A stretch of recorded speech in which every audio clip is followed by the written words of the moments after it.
सैनिक बहुत थक चुके थे और खड़े नहीं हो पा रहे थे। उनका गोला बारूद खत्म हो चुका था। वे दीवार से पीठ टिकाकर दुश्मन के अंतिम हमले का इंतजार कर रहे थे। जयसिंह ने उनकी हालत देखी और अकेले और निहत्थे आगे बढ़ते हुए उन्हें सम्मानजनक शर्तें पेश की। उन्होंने अपने कंधे उचका दिए।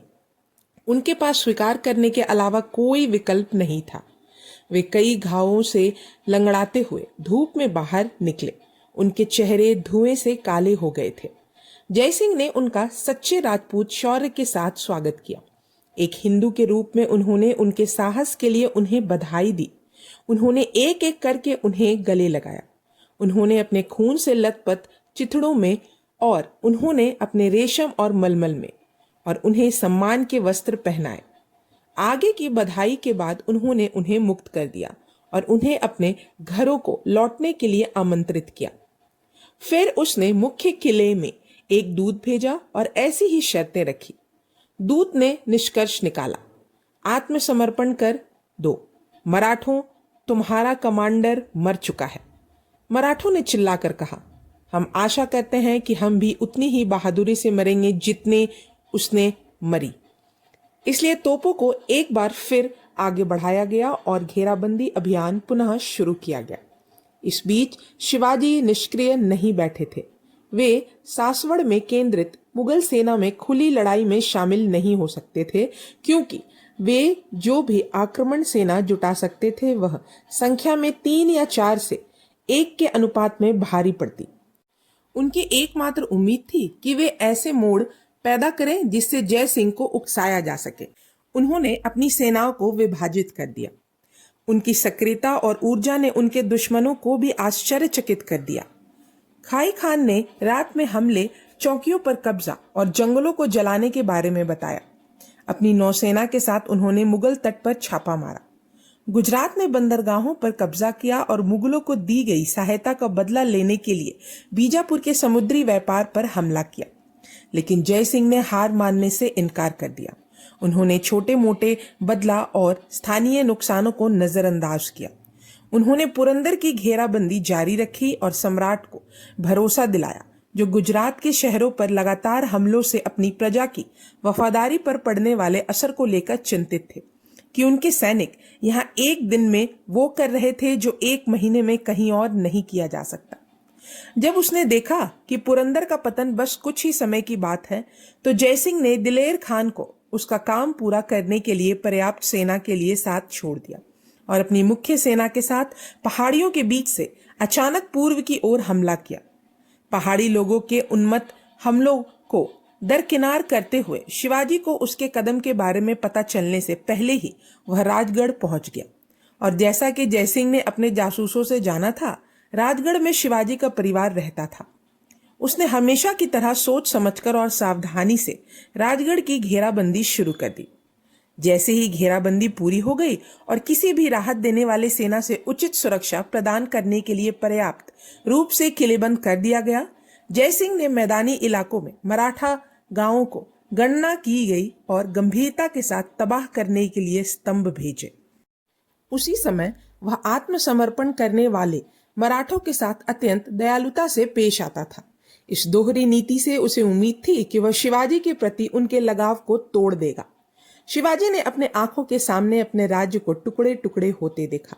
पुरंदर को मुक्त करने के उसके सभी प्रयास विफल हो गए थे और जब जयसिंह की पकड़ राजगढ़ पर मजबूत हो रही थी, जहां वह अगर सफल हो जाते तो शिवाजी के परिवार को अपने कब्जे में ले लेता, जिसे वह बंधक के रूप में इस्तेमाल कर सकता था। शिवाजी ने अचानक निर्णय लिया कि सैन्य स्थिति और भी खराब होने से पहले वे जो भी शर्तें रख सकते थे उन्हें पूरा कर ले। इतिहासकारों ने अचानक आत्मविश्वास खोने के कारणों पर बहस की है, लेकिन शिवाजी हमेशा अवसरवादी थे। उन्होंने महसूस किया कि जयसिंह कितना दुर्जय प्रतिद्वंदी था, लेकिन साथ ही वह कितना निष्पक्ष और सम्माननीय व्यक्ति था।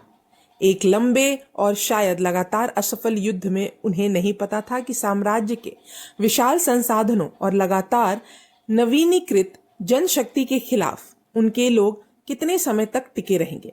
यदि कोई लंबे समय के दृष्टिकोण से देखे तो समय शिवाजी के पक्ष में था। यदि संघर्ष को अभी छोड़ दिया जाए तो इसे भविष्य के किसी अधिक अनुकूल अवसर पर फिर से शुरू किया जा सकता है। अब हार स्वीकार करने में कोई शर्म नहीं हो सकती थी, लेकिन 3 वर्षों तक एक छोटे से नए राज्य ने पूरे मुगल साम्राज्य से बराबरी की शर्तों पर और अक्सर आश्चर्यजनक सफलता के साथ मुकाबला किया था। जून की शुरुआत में शिवाजी ने जयसिंह को एक संदेश भेजा जिसमें उन्होंने युद्ध विराम की मांग की। जयसिंह ने युद्ध विराम की मांग स्वीकार करने से इनकार कर दिया, बिना शर्त आत्मसमर्पण से कुछ भी नहीं। तब शिवाजी ने अपने व्यक्तिगत आत्मसमर्पण पर चर्चा करने के लिए शाही शिविर का दौरा करने की पेशकश की। जयसिंह ने उन्हें एक सुरक्षित मार्ग भेजा। शिवाजी के दूत की उपस्थिति में शपथ ली और अपनी शपथ को वजन देने के लिए अपने हाथ में पवित्र तुलसी की एक पुड़िया पकड़ी कि वह शिवाजी की सुरक्षा के लिए खुद को जिम्मेदार ठहराएगा। एक राजपूत के वादे पर संदेह नहीं किया जा सकता था और शिवाजी अब अपने सफेद घोड़े पर सवार नहीं थे, बल्कि एक पालकी में सवार होकर शाही शिविर के लिए निकल पड़े।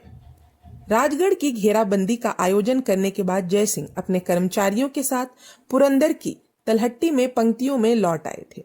जब उन्होंने सुना कि शिवाजी आ रहे हैं तो उन्होंने एक ब्राह्मण को यह पूछने के लिए भेजा कि क्या वह वास्तव में शांति चाहते हैं। अपनी पालकी में शिवाजी ने सिर हिलाया। तब जयसिंह ने शिवाजी का स्वागत करने के लिए अपने वरिष्ठ राजपूत सरदार को भेजा। शिवाजी की ख्याति इतनी अधिक थी कि साम्राज्यवादी अधिकारियों को यह विश्वास करना कठिन हो गया कि शिवाजी वास्तव में शांति वार्ता के लिए आ रहे हैं। उन्हें लगा कि उनका अनुरोध किसी भयंकर नई साजिश की तैयारी मात्र है और यहाँ तक कि मनुची के साथी भी बढ़ती हुई चिंता से भर गए।